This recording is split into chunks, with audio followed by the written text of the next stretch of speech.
Hello viewers, how are you? Today in this video, I'm gonna show you the new update in Mobile Legends official server, which means it's already implemented and it is patch 1.5.62. First on our list is the Revamp Argus. I will explain most of these details about the Revamp on the other video. Next on our list are all the heroes that buff in this patch. First on our line was Matilda. They increased her base damage by 25 points. Her first kill was increased by 60 points, but in exchange, her Wisp can now attack the minions as well as the enemy heroes. Next is Terisla. They increased the damage to minion of his second skill by 40%. And they lowered the cooldown of his ultimate by 8 to 6 seconds. But in exchange, they lowered his passive max damage reduction from 45% down to 35%. Next is Barracks. They increased his passive max HP bonus for basic attack by 1.5%. They also increased his first skill max HP bonus for first damage by 1%. Next is Alpha. They increased his HP growth by 19 points. They also increased the base damage of his second skill by 50 to 55 points. And they also lowered the cooldown of his ultimate by 4 seconds on the early game. I think this is the good buff for Alpha. This is the time that we can see more Alpha in the ranked game.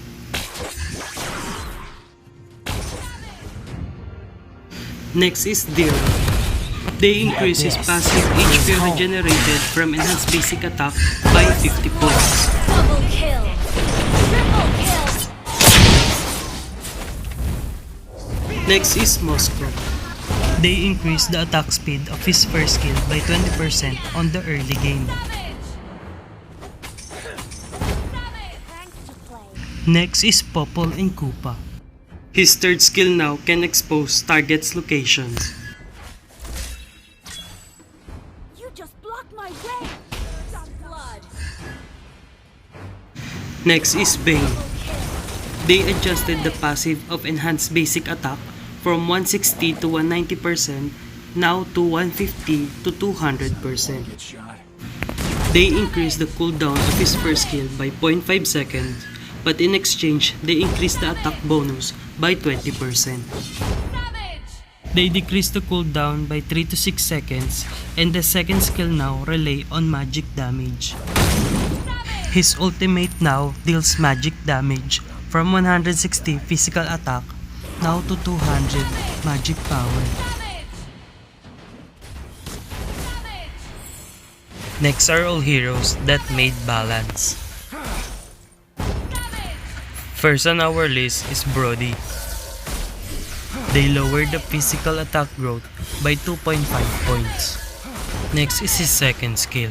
They lowered the stun duration from 1 second down to 0.8 seconds.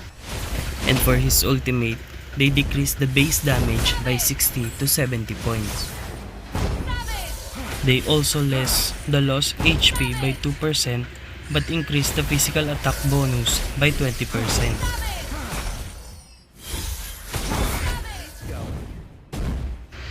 Next is Paquito. His first skill decreased base shield by 50 points on the early game. But in exchange, they increased the base damage of his second skill by 50 points and physical attack bonus by 20%. And slightly decrease of airborne effect duration of his ultimate by 0.3 seconds. Next is Angela. They increase her first skill magic power bonus by 30% and HP regen by 50 points. But the slow effects was lessened by 10%. But this can be compensated by Ice Queen 1 if you really want on slowing. And in her ultimate, they fixed the cooldown at 70 seconds at all levels. They also decreased the base shield by 200 points. But they increased the magic bonus for shield by 80%. Next is Aurora.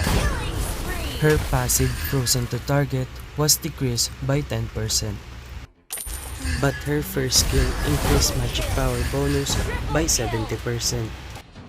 They lowered the base damage of ultimate by 100 points, but in exchange, they increased the magic power bonus by 60%. Actually, this is a huge buff for Aurora main. The devs also improved her skill to utilize her 2-3-1 skill combo. Hold tight. Stepping on the gas. Next is Johnson. His ultimate will expose him in the map for 3 seconds. Powerful flyers report.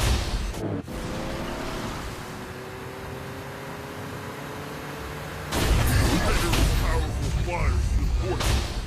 This cursed land. Next are all heroes that nerf on this patch. The darkness. First on our list is Benedetta. They increased the cooldown of her first skill by 2.5 to 2 seconds. They also increased the cooldown of her ultimate by 11 to 7 seconds. But in exchange, they increased the damage of her ultimate by 40 points plus 35 physical attack bonus. Next is Yisan Shin. They decreased the crit damage of bow by 10%, but they increased the crit damage of sword by 5%. In his ultimate, they decreased the cooldown by 8 seconds, but they remove now the slow effect. This will be hard now to hit all the heroes that has a dash. Next is Sylvana. Her second skill lowered the shield by 200 to 275 points, but they increased the magic power by 45%. And for her ultimate, they added 8 seconds on the early game. But now, even the basic attack can trigger the passive on her target. I think the devs want Sylvana to become more of a fighter than a tank.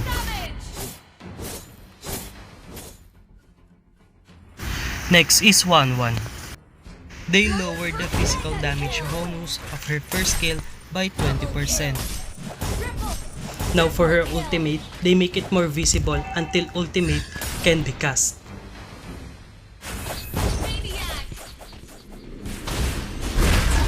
Next is Yuzong. They lower his base HP by 200 points and they also lower his HP growth by 20 points. They also increased the cooldown of his third skill from 12 to 10.5 seconds now to 14 to 11 seconds. Next is Lapu Lapu.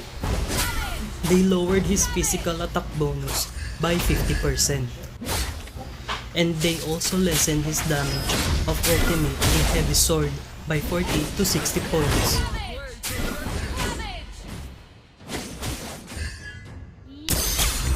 Next is Esmeralda. They lowered the immobilized duration of her ultimate from 1.2 seconds down to 1 second. They lowered also the base shield of her first skill by 100 points on the early game.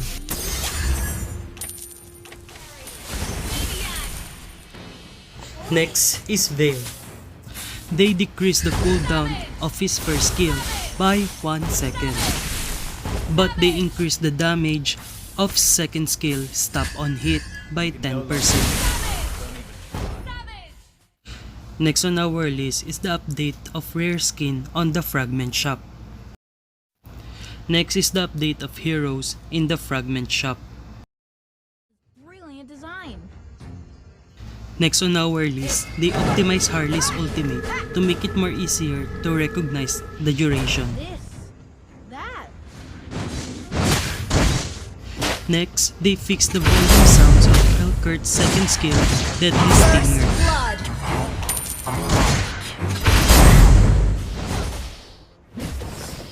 Next, they fix Yusong's second skill, wherein he cannot erupt his shock residue. But I will take it anyway. Next, they make an adjustment on camera when Luoyi casts her ultimate to make it smoother. My will bend the earth. Everyone has the right to embrace their true self. Next, they fix Farami's ultimate, wherein if the ally slay an enemy under his ultimate, he get an assist. Next in this patch is the Little Wanderer. If you kill the Little Wanderer, a stone roamer will appear and the walkie grass will follow the killer. Blueprints passed down by one. Next is walkie grass. It will regenerate your mana by 1% and it will increase your movement by 15% in the river for 45 seconds. As long. Next is the stone roamer. It will patrol in the mid lane to expose enemies, but it can be attacked by the enemies. Next is the update on the map. They put grass now near the blue buff. All Franco user will be happy on it. Time to teach you guys a lesson.